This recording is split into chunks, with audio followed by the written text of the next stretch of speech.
Good afternoon, everyone, and welcome to the 24th of the COVID calls. This is a daily discussion of the COVID-19 pandemic with a diverse collection of disaster experts. These calls are held every weekday at 5 p.m. Eastern Time. My name is Scott Knowles. I'm a historian of disasters at Drexel University in Philadelphia, and I serve as the host for these discussions. We are streaming on YouTube Live. The link to this discussion can be found at the Scott Knowles YouTube channel, or email me or find me on Twitter at US of Disaster. Please do help me spread the word about the COVID calls and send suggestions for guests and topics, and do please feel free to suggest yourself for a future discussion. You can also hear the COVID calls recorded as podcasts. Just go to soundcloud.com and search for the Slow Disaster podcast. I hope you will join us tomorrow for the second part of our two-day exploration of COVID-19 in Louisiana. Tomorrow, I'm going to be speaking more of a New Orleans perspective. We'll be talking with Karen Gadbois from The Lens, Andy Horowitz, and Beverly Wright. As of today, there are 2,127,873 confirmed cases globally of COVID-19, according to the Johns Hopkins University Coronavirus Resource Center. That's up from 2,023,663 cases yesterday. 653,825 of those cases are in the United States, up from 614,482 yesterday. There are now a total of 30,998 deaths reported in the United States, up from 27,085 yesterday. 569 of those cases are in St. John the Baptist Parish, Louisiana, with 47 reported deaths. Back in the fall, which now seems like much further away than it is, I was part of a group of researchers who traveled to Louisiana from all points around the world to learn about environmental justice struggles, slavery, the realities of environmental justice today there, and activism. The trip out from New Orleans through what is often referred to as Cancer Alley is stunning. Even if you've been to heavily industrial places or you live in heavily industrialized places like I do. At one point on that day that we were there, I had the chance to stop and stand on the levee with the Mississippi River to my back, and in front of me was the San Francisco Plantation, now a tourist stop, beautifully painted, certainly, but also a place of great pain and misery if one takes the time to go beyond the facade and do some research on the history. But surprising to me, something I hadn't expected, that behind the San Francisco Plantation is a petrochemical tank farm. You know, the river to your back, the history of slavery in front of you, and petrochemicals behind it. Standing there, for me, history converged. I have family from Louisiana, deep family roots in Louisiana, but none of my family's lived there in over a century. I wasn't really prepared for this convergence of history, at least not for the more recent part of it. The river, the sugarcane, slavery, petrochemicals, disasters, and legacies stretching over centuries. And now a new danger, the pandemic, COVID-19. I was hoping to bring together some experts who could talk about this layered past and what it means in this moment with the terrifying Louisiana COVID-19 outbreak to deal with. So I'd like to introduce my guests for our discussion today on COVID calls. First, we have Joy Banner. Joy Banner, Ph.D., is the Director of Media and Marketing at Whitney Plantation. She is a native and resident of Wallace, Louisiana, and a descendant of Whitney Plantation. Inspired both by Whitney Plantation's mission and her desire to help her largely descendant community, Joy returned home to advocate for economic and environmental rights. Joy has recently started the first chapter of Coming to the Table, an organization aimed at addressing the legacies of slavery by bringing together descendants of the enslaved and their enslavers. Sophie Kasakove is a freelance reporter based in New Orleans with bylines in The Nation, Huffington Post, The New Republic, Vice, and The Lens. She writes about the climate crisis, housing, urban politics, and planning, and inequality. And she's the author of a recent article that was in Vice that we're going to talk about today. It came out on April 7th, titled "Cancer Alley Has Some of the Highest Coronavirus Death Rates in the Country." Some of you must have read this article. Our third guest is Ashley Rogers. Ashley is the executive director of Whitney Plantation in Wallace, Louisiana, a memorial site dedicated to the history of slavery. She is also a doctoral student at Louisiana State University, where she focuses on labor, industrialization, and environmental racism in South Louisiana's Cancer Alley. Joy, Sophie, and Ashley, thank you so much for joining me today on COVID Calls. Thanks for having me. So I'd like to invite everyone to get your questions in. Please do send questions in the YouTube live chat function, or you can tweet them to me and just tag @US of Disaster. That's a good way to get questions in. So why don't we go ahead and get started? I've been starting these discussions by trying to get a situation report of where people are. So Joy, do you mind if I come to you first and ask you, how are things there now where you are? Well, I'm in St. John the Baptist Parish. I'm a native and a resident here, and my parents live here, and much of my family still lives right here in St. John Parish, only a couple of miles away from Whitney Plantation. I was disappointed to see that our rates of COVID infection in the parish has gone up. It was 559 yesterday, and today it was 609. So it seems like it has taken another jump. I thought maybe we were on the way to getting it somewhat under control, but I don't know if people have relaxed because they see evidence of it flattening. But yes, I was a little disturbed by that. But we are very vigilant still, trying to do the best that we can. But it's difficult when every day you hear of people that are sick. We have several instances where people are losing both their mother and their father in the same day or within a couple of days of each other. So yeah, it's very sad and it's very surreal that this is happening to St. John the Baptist Parish, right? And we're a small community, and the fact that when you see our numbers and in St. John the Baptist, and then Brooklyn, as far as this pandemic, it really is shocking and surreal. And I have to admit that every day I have to try to orient myself in this and stay grounded so I can stay committed to being as aware as possible and helping out the community, but it is difficult. Healthcare availability is something we'll talk about today, but just Joy, to stay with you for a second. If somebody gets COVID-19 there in St. John the Baptist, can they be treated there or do they have to go somewhere else? So we do have a small hospital that is in St. John Parish. It's an Ochsner clinic, I think one of the emergency type clinics. So yeah, but I do think that the cases that I know of, people are being treated either in Baton Rouge or in Jefferson or in New Orleans. So yeah, but we just had our first testing center. We have the East Bank and the West Bank of the river. And the first testing center for the West Bank was open only as recently as last week, I think. So it does feel like we're playing a bit of catch up and getting more people tested. And I hope that we're not under-recording the number of deaths that are happening in the parish as well. Sophie, let me come to you. I mentioned your article from April 7th, and I just want to read one little part of it to get some discussion started. This is quoting from your piece. For Mary Hampton, social distancing is the easy part. Her biggest vulnerability during the coronavirus pandemic is beyond her control. The massive petrochemical plant just outside her home in Reserve, Louisiana, that continues to fill the air with an assortment of toxic chemicals. Who is Mary Hampton? How did you get into this story? Take us a little bit inside some of the questions you were asking here. Sure.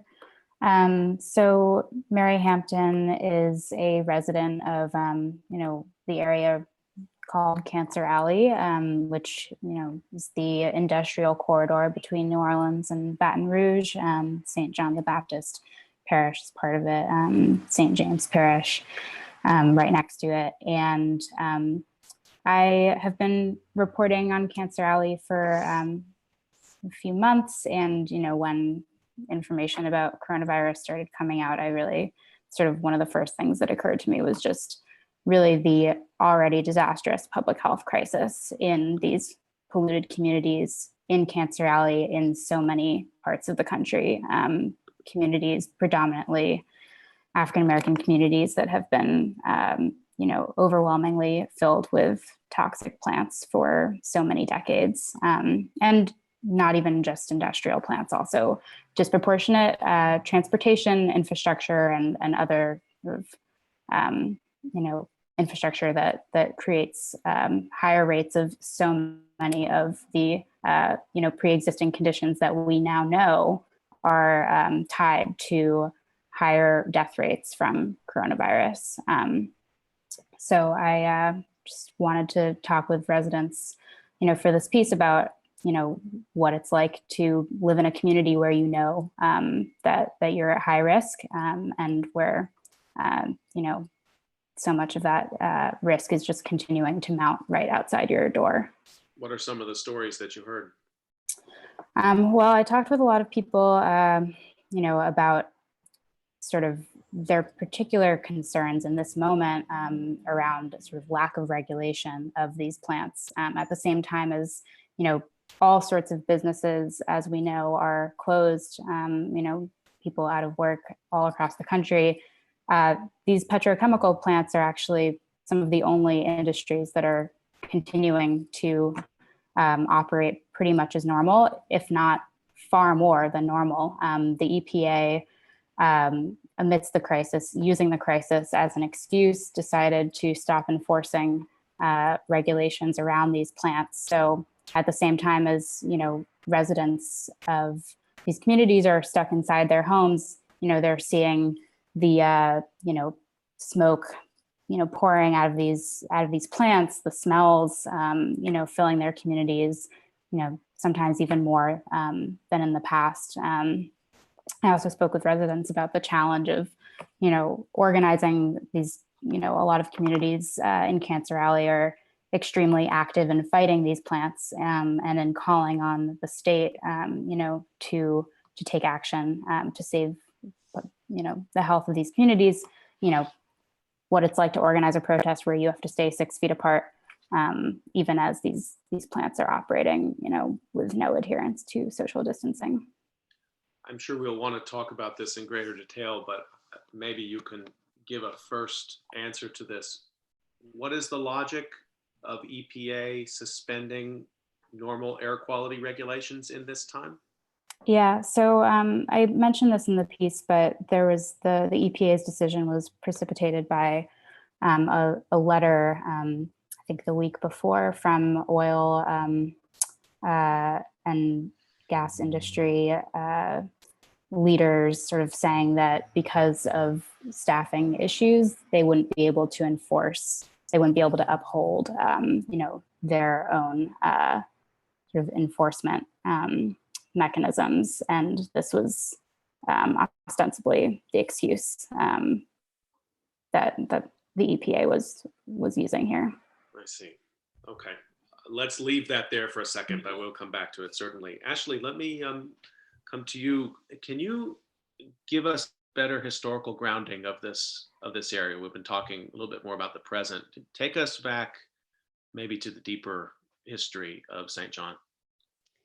Yeah, so, well, that map that's behind Joy right there is a really good, I don't know how well we can see it, but that Persac map of the river really gives you an idea of what the history of this area is, which is to say that that exact industrial corridor between Baton Rouge and New Orleans has been an industrial corridor for about 200 years. It's just that it used to be all plantations and they've turned into petrochemical plants. But I really can't emphasize enough how dense of a plantation district St. John and St. James, St. Charles, where will St. Charles split off of St. John, but all of those parishes all along the river, it was back to back plantations. And those plantations were from right bordering New Orleans up to about Baton Rouge, almost exclusively sugar after about 1800.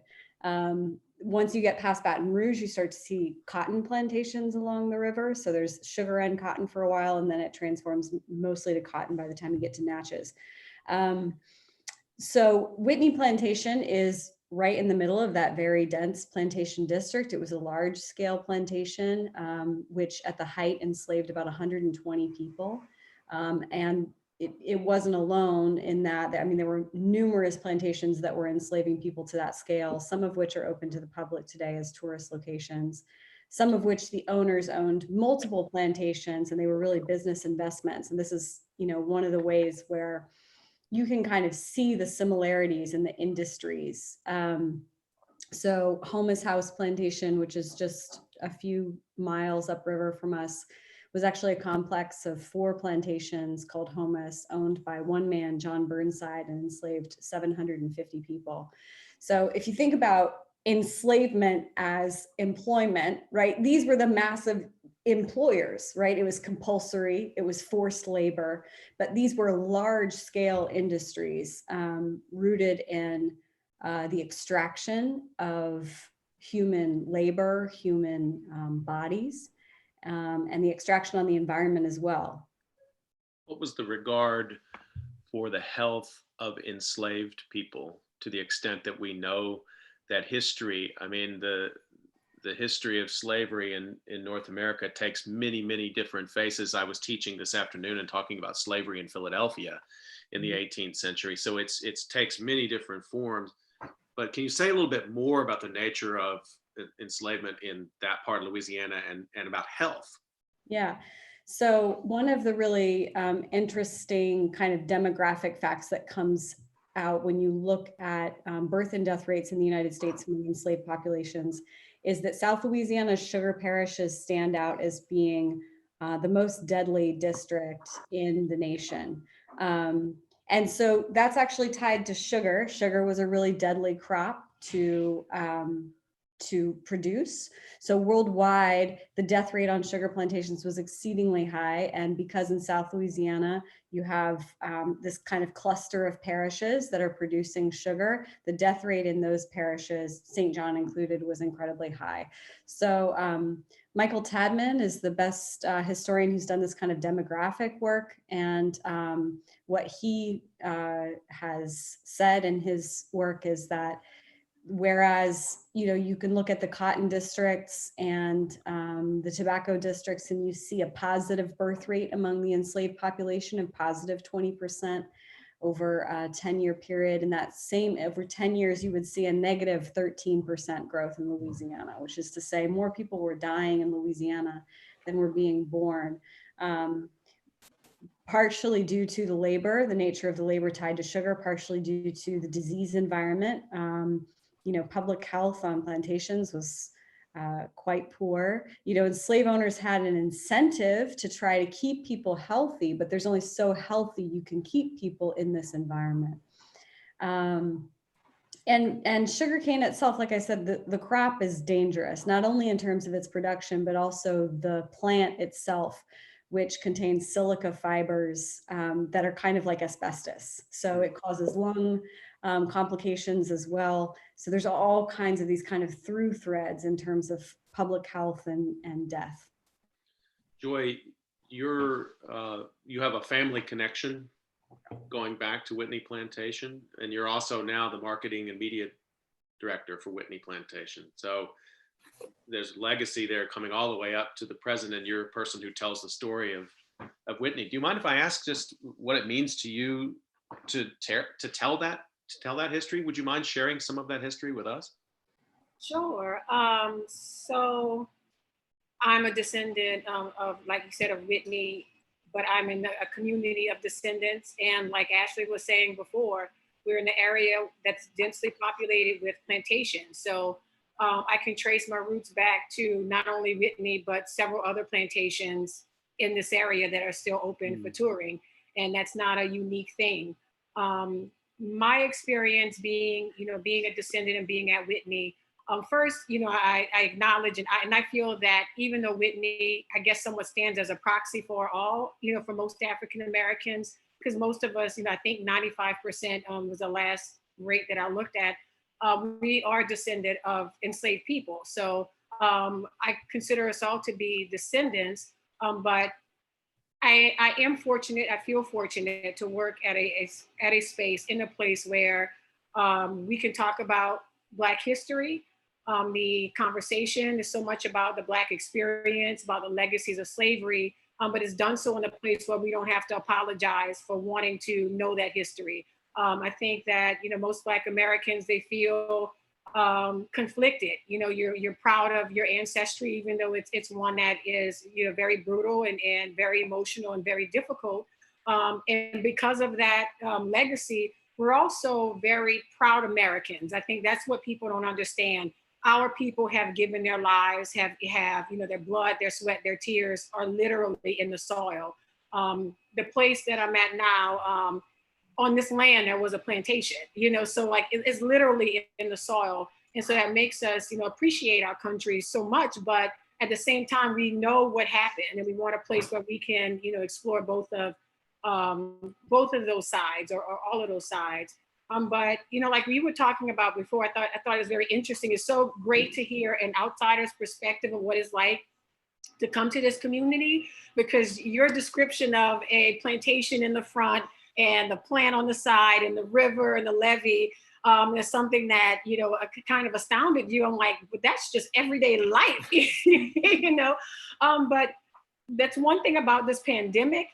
It is making all of us take a step back and realize that the things that we take for granted and we think are normal or we get desensitized to it, it's great to have, well, great is the wrong word to use, but it's an opportune time to realize that this is not normal. And it has not been normal since slavery times, you know, and how much you can get conditioned into this being a part of living in, you know, Louisiana in the midst of what our marketing, our local tourism marketing board calls this plantation country. You know, we're New Orleans plantation country, and that's what they market and they sell us as. But there are risks, you know, and there are consequences to living in plantation country, and you know, and they are reaching out. They always have reached into, you know, what's happening in current times. And this is a big reminder, you know, a big SOS, I think, to everyone, that we have to get to the root of exactly what's going on.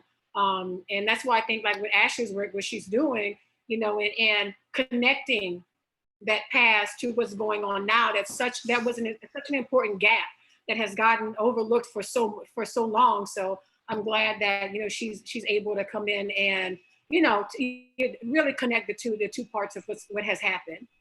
Well, Joy, let me follow up with you for a second, because you mentioned this plantation country as a sort of a marketing aspect of life there in that part of Louisiana. And for those who haven't been there, you know, you do, as you're driving along the highway, there's signs telling you this exit for plantation, this exit for plantation, this exit for plantation, but they're very different in the experiences you have there. Whitney was in the New York Times not too long ago, because there was a sort of had interviewed some folks who'd had a different experience than what they maybe had been expecting when they visited a plantation. Can you speak to how the Whitney plantation experience is different from, say, touring one of the other plantations that are there? Well, so the immediate difference is that, you know, we are dedicated to the memory of the enslaved people and the experience of the enslaved people. And I will say that I do think, and in many cases, as a result of Whitney and the fact that prior to the pandemic, we had over 100,000 people that embraced this our mission and wanted to know that part of the history, that they did start to be more inclusive in their narrative and focusing more on enslaved people. But there is still something that is different, where we, like I said, we flip the script. So we're coming in from the perspective of enslaved people. We make sure that people understand that this is an economic system. You know, a plantation is not a house. You know, so in the mission, we were very clear, you know, Whitney Plantation, the story of slavery, we had to be very intentional of letting people know that this is going to be a different experience than other plantations. So yes, they tend to focus more on the house, or, you know, if they have become more inclusive again of that narrative, it's still very much from the perspective of the owning family, right? And to come to the space of Whitney, and only 10 minutes, you know, is spent in a house towards the end of the tour. And before you even get to that house, we take you through, you know, transatlantic, domestic, the memorial of people that were enslaved in Louisiana. We have a memorial dedicated to the children that died during enslavement at some points in the parish. So by the time you even get to the house, hopefully, people have an experience that's rooted in the pain, the brutality, the economics, and the entire system of slavery. Well, I mean, I find it kind of astounding that people would expect to go visit a plantation and then be surprised to be confronted with the story of the enslaved. But you're telling us that that's against the grain of the way most of the plantation are presented today. Whitney is not representative in that regard. No. And again, I have to commend the wonderful job that our guides and our interpreters do. And, because the word of mouth, for Whitney and its tour, and I really give them, I'm a marketing person, but it all goes back to them being able to tell that history. And this is not easy subject matter. This is a script that was, written by, the director of research, Dr. Ibrahim Asek. I think Ashley had a part, in writing that script as well. And so this is, really, in many cases, academic work. And we have we have guides and interpreters from here in St. John the Baptist Parish. We have, I think, a very diverse staff across ages, across, different, I think, socioeconomic backgrounds, experiences. And the fact that they can come in and, give this and give this this tour and do it in a way, that people think that, they are historians, right? So it's just all credit to them that people now understand that when they come to Whitney, they're getting that experience. But it's really not, and it has taken a lot of work. It's been very controversial, in the tourism space.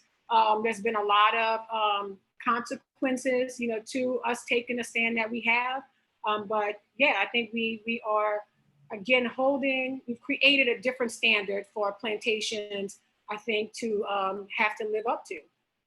So you're listening to COVID Calls today, talking about COVID-19 in Cancer Alley in Louisiana. We're talking with Joy Banner, Ashley Rogers, and Sophie Kasakove. Sophie, let me come back to you with this, with the story that you wrote and you're thinking about how you think about the issues here, because we have these longstanding issues we've just been talking about, violence going back as far as you want to explore that history.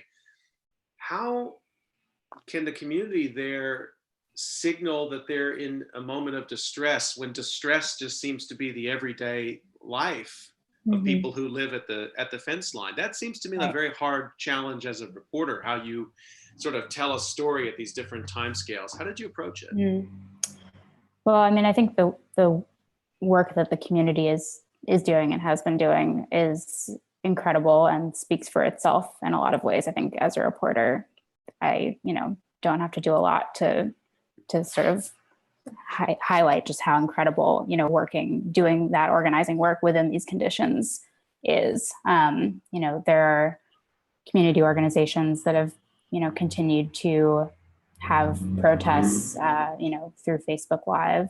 Rise St. James is a group that's been opposing the construction of a new petrochemical plant, Formosa, that is very much still in the works, despite so many other parts of the economy grinding to a halt. Concerned Citizens of St. John the Baptist is the major group organizing in St. John Parish. So I think there is definitely among these groups not only a recognition, and sort of embrace of this history that is documented at the Whitney Plantation and exactly how it connects to the extractive economies of these petrochemical plants. I think these organizing groups see these two economies as very much part of the same story, and are using their work to show that, and to try to build attention around that. Why are people there more susceptible to COVID-19, this seems to be one of the really kind of challenging scientific, I guess it's been treated as a question, although doesn't seem that questionable anymore. But can you go a little bit more into the science of this? Yeah. I mean, there's a lot of scientific literature and research into the relationship between pollution and all sorts of conditions, that are comorbidities related to coronavirus. So heightened rates of asthma in the area. I mean, Cancer Alley, obviously, heightened cancer rates is the sort of main health issue that people are aware of in the area, but all sorts of other issues related to that are also disproportionately present. Hypertension, diabetes, and I think in just the past few weeks, actually, the relationship between pollution and coronavirus risk has just become more and more clear. I think the day that my story was published, there was an article in the New York Times with this showing this Harvard study that showed that people who had been living in high pollution areas are 15% more likely to die from coronavirus. I think there's only going to be more research that comes out about this as we're able to, map the death rates of different areas onto the pollution rates. I think there is a concern that lack of testing is going to make these links a little bit harder to draw. And, obviously in an area like this where a lot of companies have a huge stake in trying to disprove these connections, it's unfortunate that we're not going to be able to have all of the data, to show exactly what these connections are. That was my other question. Is the testing situation there as dire as it's been everywhere else in the United States? Or, similar kind of pattern there? Yeah, definitely. It was, I think, just a couple of weeks ago that sort of once the rates, I think the disproportionate rates in St. John the Baptist became clear that the state opened up, I think, a couple of additional tests, maybe one additional testing site. But I think it's pretty much the lack of testing is a huge problem for sure.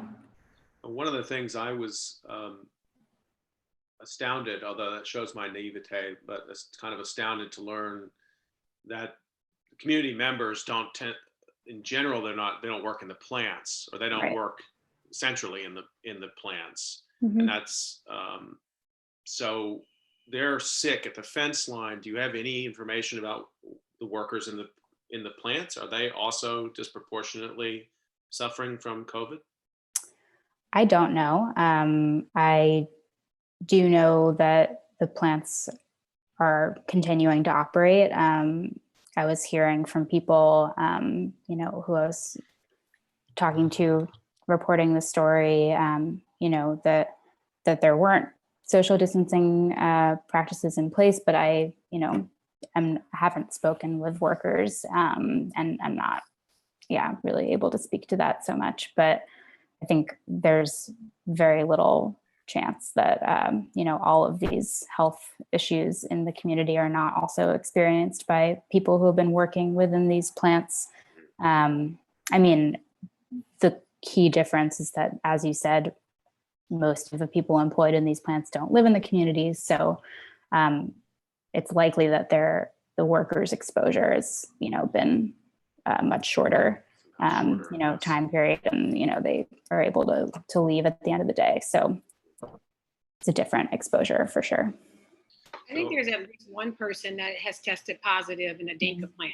I can't recall the date of when that article came out, but there's one so far that I know of. Yeah, there were a few cases at various plants along the river. So, Ashley, there's a missing chapter in what we've been talking about.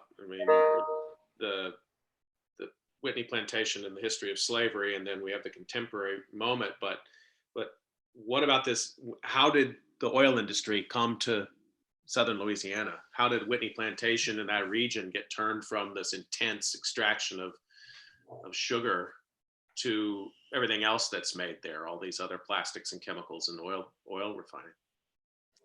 Well, it's interesting because, I mean, so there is oil present. There's a lot of environmental factors that made Louisiana, South Louisiana, really attractive to the petrochemical industry. So oil was discovered here, 1906, and that sets it off. But it's not a foregone conclusion that, 100 years later, this is what South Louisiana would look like in this incredibly dense industrial district where the plants are favored by local politics at the expense of the people, right? So that is the kind of crucial element that I think we can look at slavery and the history of business here and understand how that kind of came to pass. So one of the things that made this a very different area to set up refining operations, as opposed to, say, the Northeast, where a lot of these refining operations have been, starting. Standard Oil is the first one who came here, right? And they set up a refinery in 1909. Well, when they come here, they're able to buy one single tract of land from one guy, because all of this land had been owned by individual plantation owners. And the other thing that's going on with these plantation owners around the turn of the century is that they're not really operating as independent agents. So they're part of an organization that's called the Louisiana Sugar Planters Association, which was operating as a cartel for all intents and purposes. So this is a lobbying organization. And what they do is they basically lobby on their behalf to the state government, to the national government, to keep protective tariffs in place, because they're trying to prop up their industry by keeping the taxes on foreign sugars and making sure that sugarcane is given preference over other types of sugar. So there's a few different legacies going on here, right? There's this like really strong advocacy kind of network streaming into the government.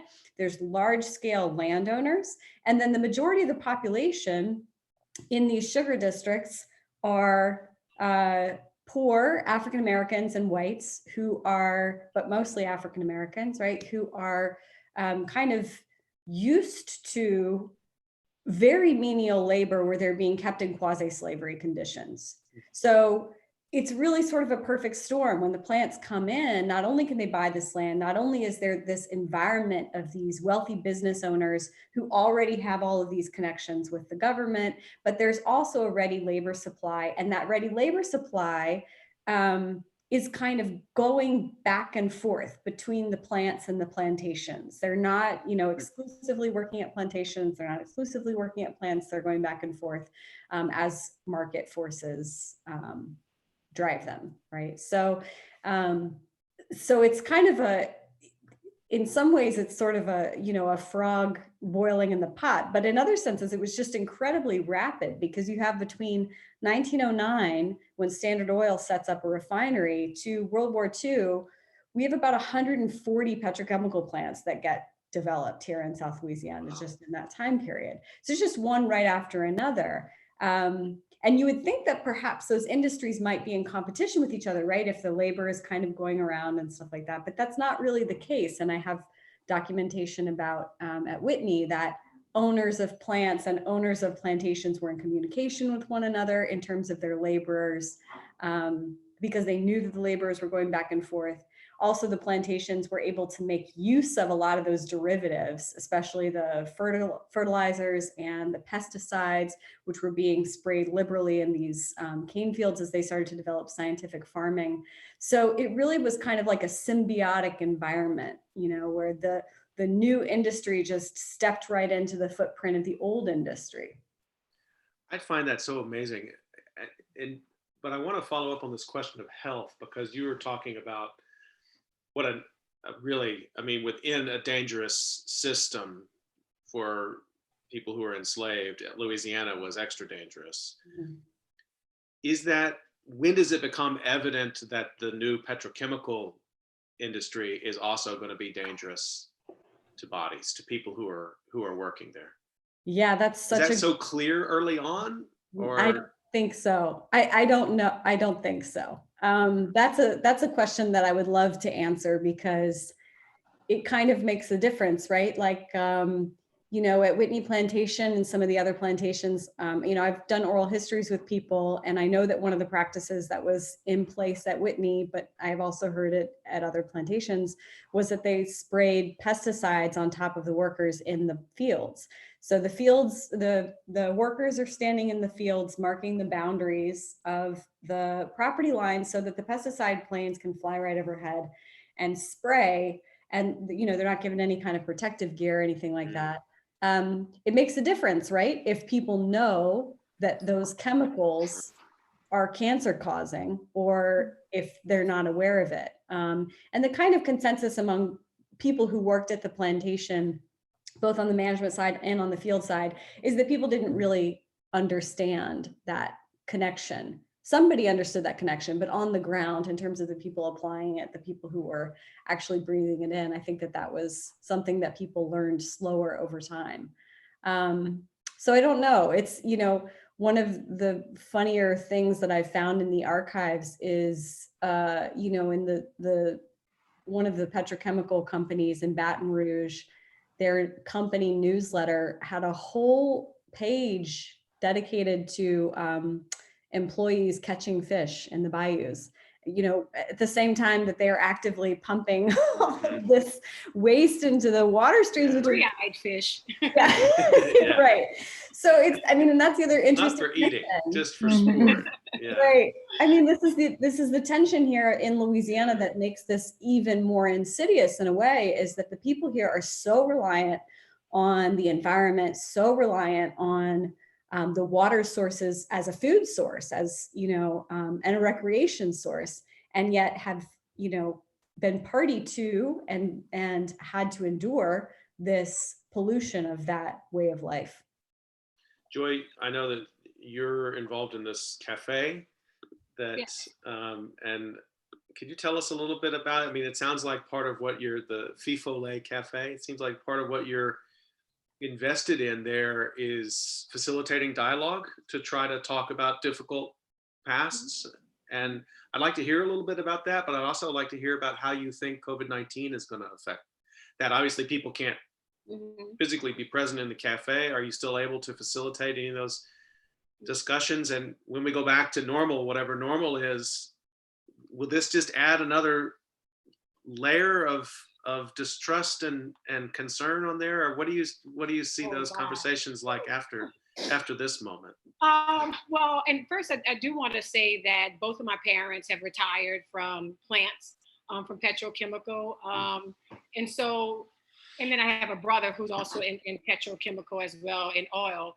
And it's such a strange relationship that we have with the plants, because as I was a young child growing up, you know, everyone talked about having those good plant jobs, you know, and my parents were one of those people that had a good plant job. And my dad, when my oldest brother graduated from college, he got him an internship from right away. So my brother has literally been working at his organization for the last, I think, 30 plus years. And you know, he has, you know, climbed the ladder there. And so there is so much positive association that we had with the plants in some respect. I personally never wanted to work at a plant. I know of instances, my parents tell me of people that they worked with that, you know, were exposed to a chemical and died instantly. I have a relative of mine that was there when the plant exploded and lost his eyesight. You know, so we know some pretty, you know, horrific stories of incidents that happened in the plant. And then also, you know, we wonder about the impact that it has on their health. And then again, you know, walk on the levee, and we're in the West Bank. And so thankfully we're not as industrialized as the East Bank of the river. But as soon as you walk on the levee, you instantly can see how much industry is literally in the river, because there's barges, you know, up and down transporting goods, and also, I guess, transporting, you know, some chemicals, I'm not sure. But then immediately across from us is a big chemical plant. But as far as this cafe, which in a sense, you know, also is kind of a legacy of you know, my parents being able, you know, to help purchase this land that the cafe is on and help us with the cafe. So even, that has an ancestry or a history connected to the plants, which is, again, it's very difficult to kind of like wrap your head around it. But I hope the reason why this cafe and I promoted not so much for the promotion of this cafe, but like I said before, we're in the middle of plantation country. And I think it's so important that descendants have a piece of the economic pie that plantation tourism brings in.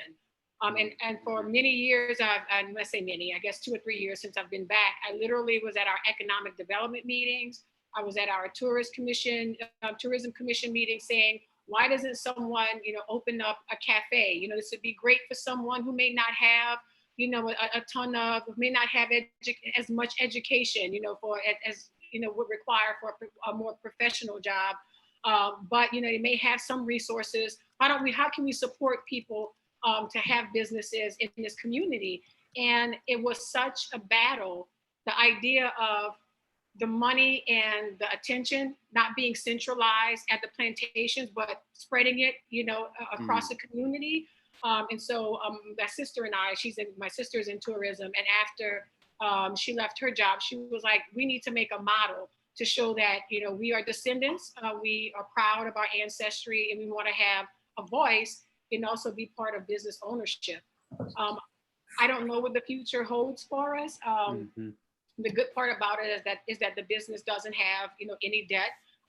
Things because, in a large part, because of family support and the family ties that we have. So I hope that we can create more of a virtual experience. And the good thing about this too is that we have a lot of our ancestry, folklore, legends that we would sit around in the evening time and listen to my grandmother and her brothers and sisters talk about life along the river.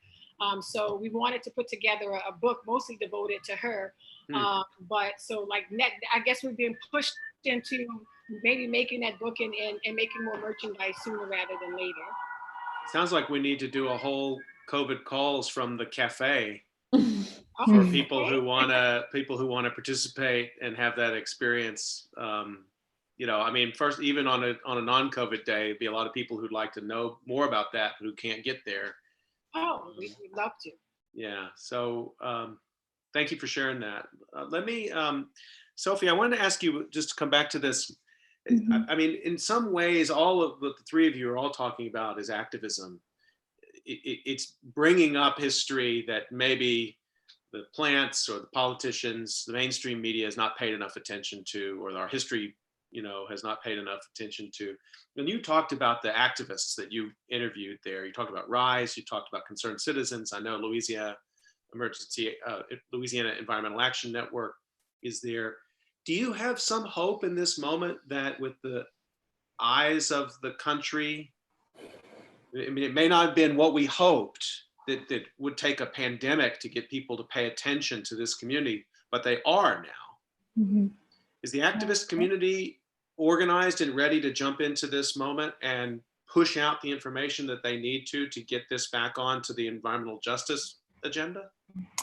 Yeah, these communities have been extremely active and I think have been successful, not just during the pandemic, but for, years in gaining, media attention, gaining attention across the country.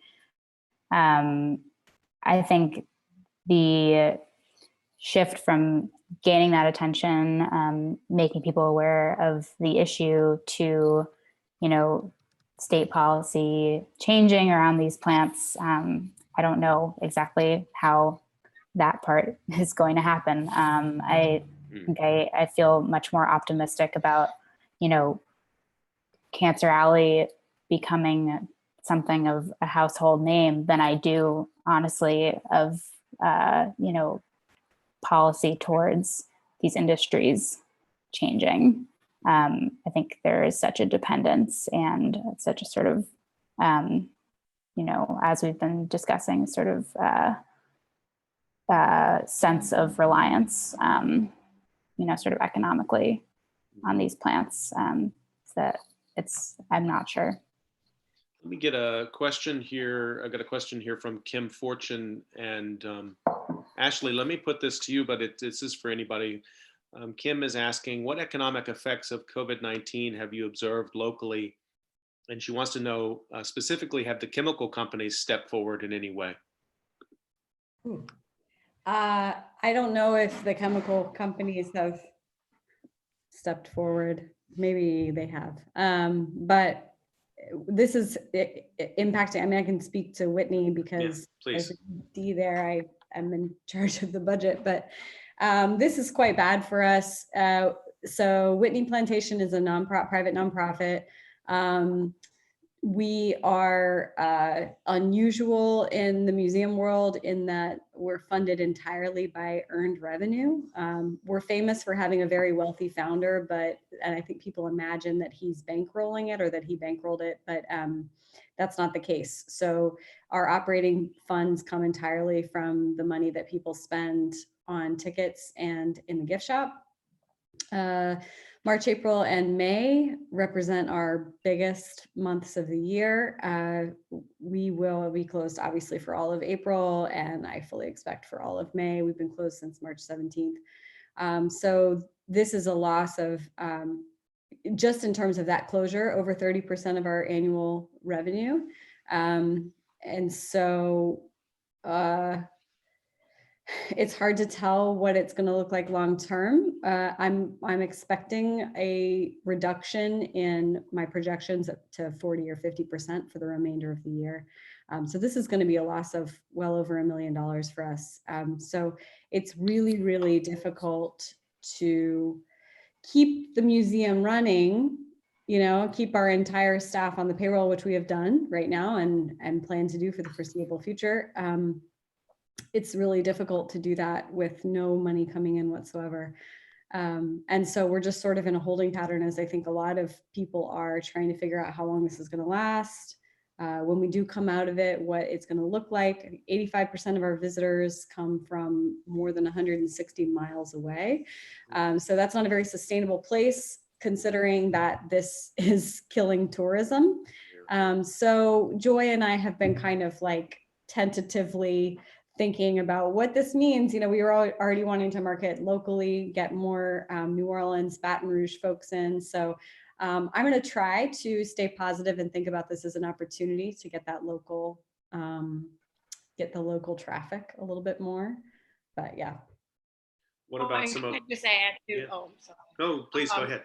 But as soon as this happened, Ashley is very, I hope she doesn't mind me saying, but she's very new as the executive director, even though she's been there since Whitney began, even before it opened 5 years ago. But as soon as this happened, Ashley, the first thing that she did was communicated to the staff that, her priority was making sure that everyone, was as secure as they can be in their employment. So I think that went along with when everything was up in the air, and I know we have a long way to go, but she stepped in and assured people right from the instant, right from the beginning, that they were the priority. So I know it was very difficult for her to go through this, but being on a receiving end of that is very appreciative. And I just wanted to say too, like with Whitney and how special this place are in terms of economics, Whitney is the reason why me and my sister are able to have this cafe.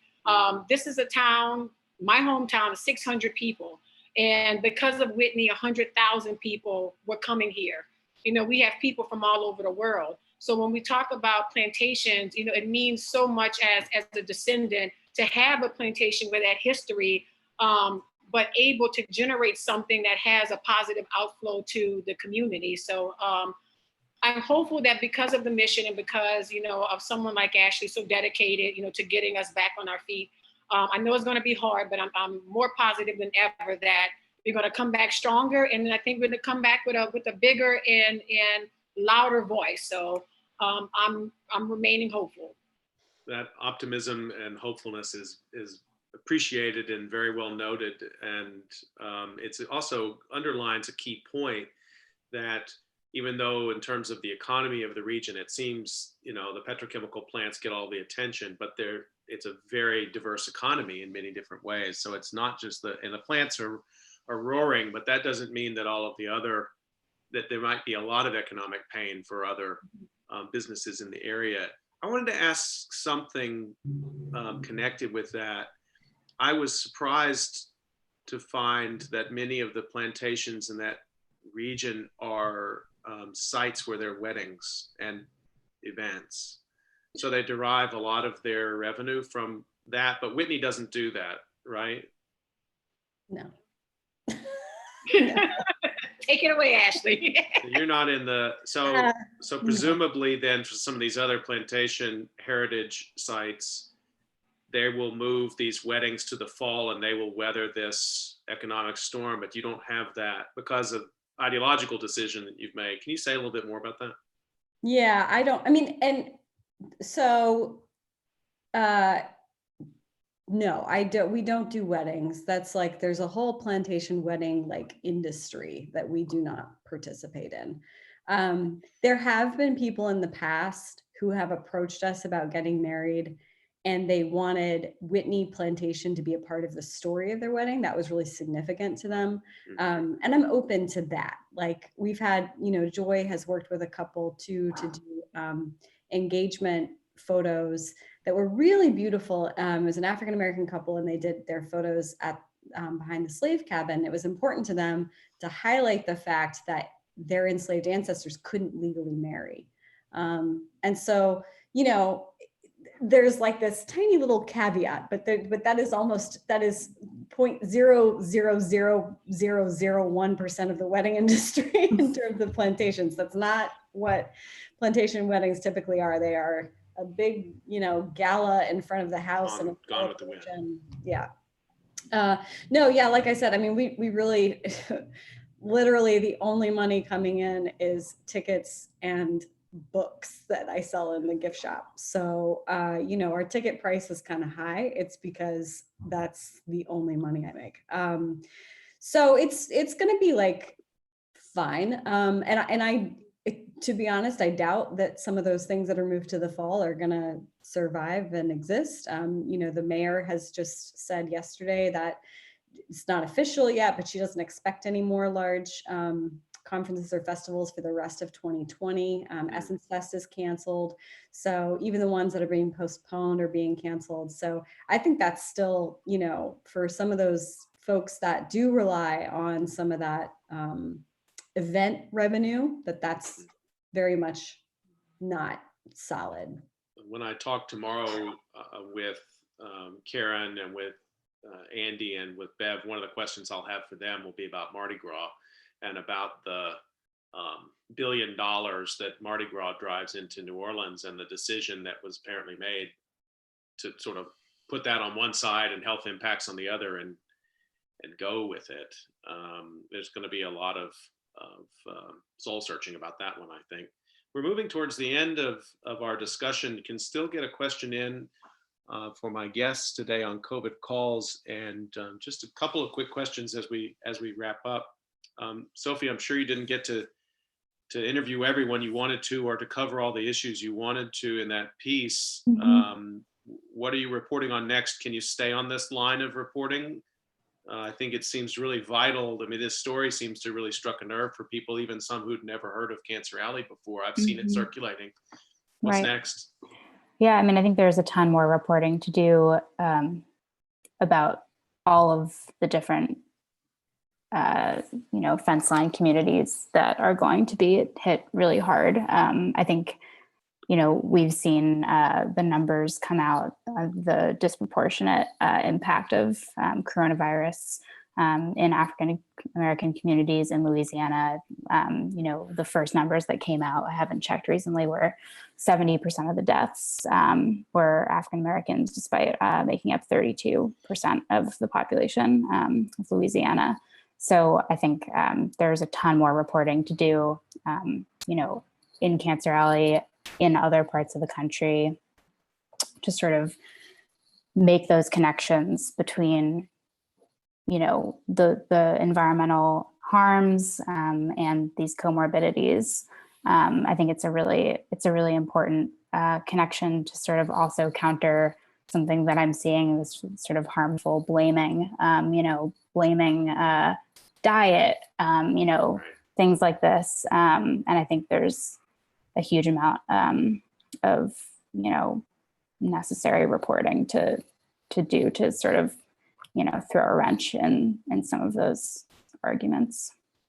Well, I want to let everybody know that I'm hoping in the not too distant future, we'll have a similar conversation to this about Port Arthur, Texas, and Beaumont, Texas, another community that's been hit hard by disaster. It's been hit hard by the petrochemical industry. It doesn't have the slavery history that you have there in Cancer Alley, but it does have a long Jim Crow history and a history of racial violence there. And we're going to talk with John Beard, who's a community organizer in Port Arthur, and with reporters from the Beaumont Enterprise, including Caitlin Bain. So these conversations are just, I think, really crucial to have in this time, not only because of the incidences of COVID-19, but also what that opens up in terms of this longer historical arc. So I'll just put the last question, Joy and Ashley, to you, just in terms of, you know, the long history of the communities there.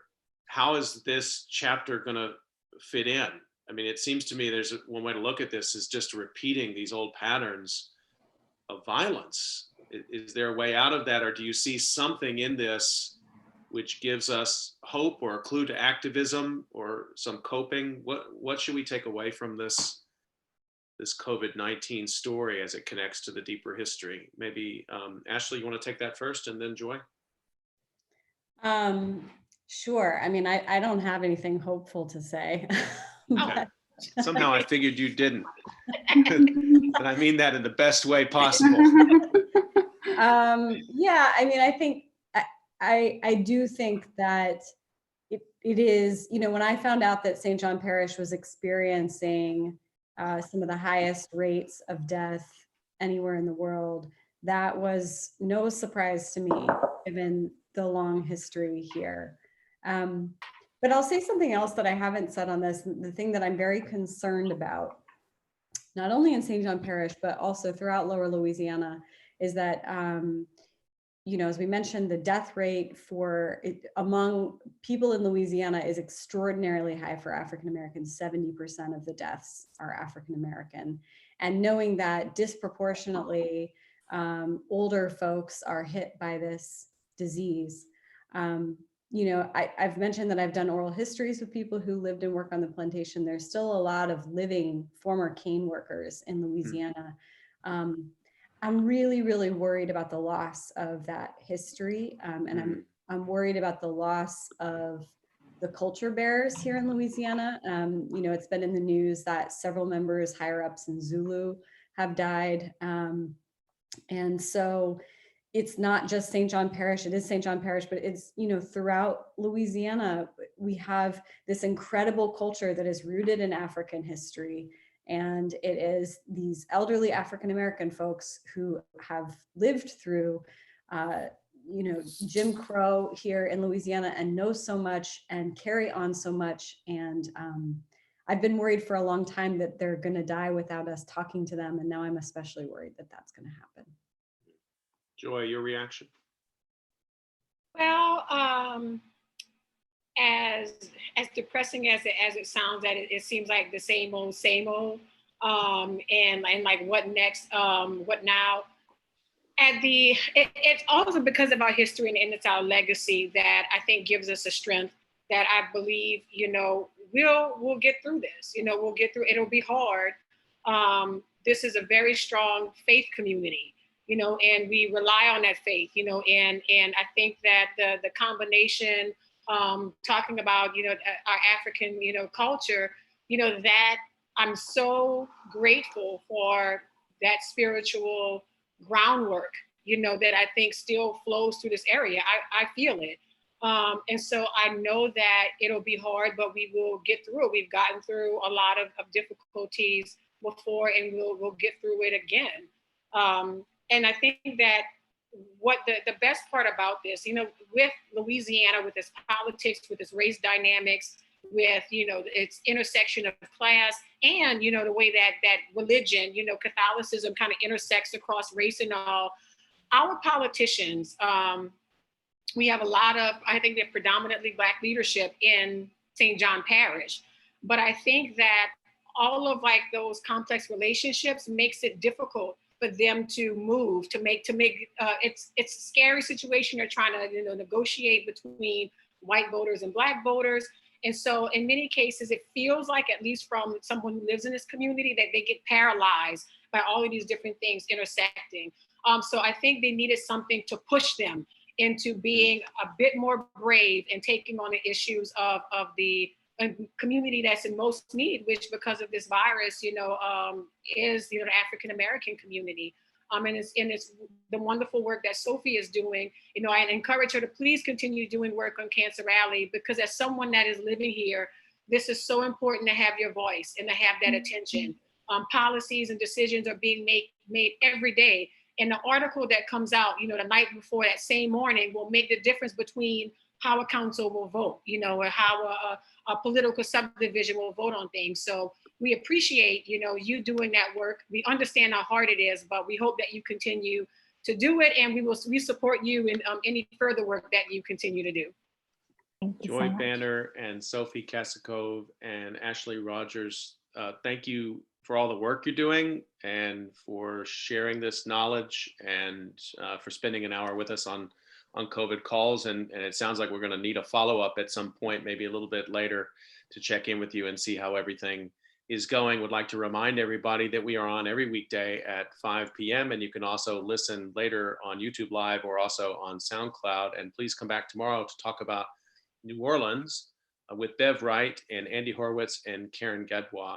Everybody stay healthy. We will see you tomorrow. Thank you, everyone. Thanks so much.